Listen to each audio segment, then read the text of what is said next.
નમસ્કાર, હું હર્ષ રાઠોડ, ન્યૂઝ ગુજરાતમાં આપનું સ્વાગત છે। સમાચારની શરૂઆત કરીશું વડગામથી। તો જ્યારે વડગામ તાલુકાના ધનપુરા નજીક 10 દિવસ અગાઉ કાર સાથે સળગાવેલી વ્યક્તિ મળી હતી।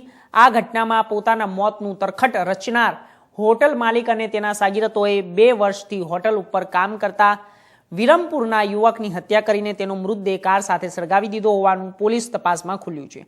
વડગામ તાલુકાના ઢેલાણા ગામે રહેતા દલપતસિંહ ઉર્ફે ભવાનસિંહ કરસનજી પરમારે વીમો પકવવા માટે ઢેલાણા ગામના તેના મિત્ર મહેશજી નરસંગજી ઠાકોર અને ઢોળિયાળનો ભેમાજી ભીખાજી રાજપૂત, દાતાના ખેરમાળનો દેવાભાઈ લલ્લુભાઈ ગમાર, સુરેશભાઈ બાબુભાઈ બંબુડિયા પાસે ઢેલાણા ગામે 4 માસ અગાઉ મૃત્યુ પામેલા રમેશભાઈ તળશીભાઈ સોલંકીનો મૃતદેહ સ્મશાનના જમીનમાં ખોદીને બહાર કાઢાવ્યો હતો। જે મૃતદેહ પોતાની કારમાં મૂકી ધનપુરા નજીક જ્વલનશીલ પ્રવાહી છાંટી કાર સાથે મૃતદેહને સળગાવી દીધું હોવાનું પોલીસ પ્રાથમિક તપાસમાં સામે આવ્યું છે। જો કે તે મૃતક રમેશભાઈના ડીએનએ મેચ ન થતા પોલીસને આ ત્રીજો વ્યક્તિ કોણ છે તેની તપાસ હાથ ધરી હતી। જેમાં હોટલ ઉપર 2 વર્ષ અગાઉ કામ કરતા અમીરગઢ તાલુકાના વિરમપુર રહેવાભાઈ મોહનભાઈ ગામની હત્યા કરી હતી।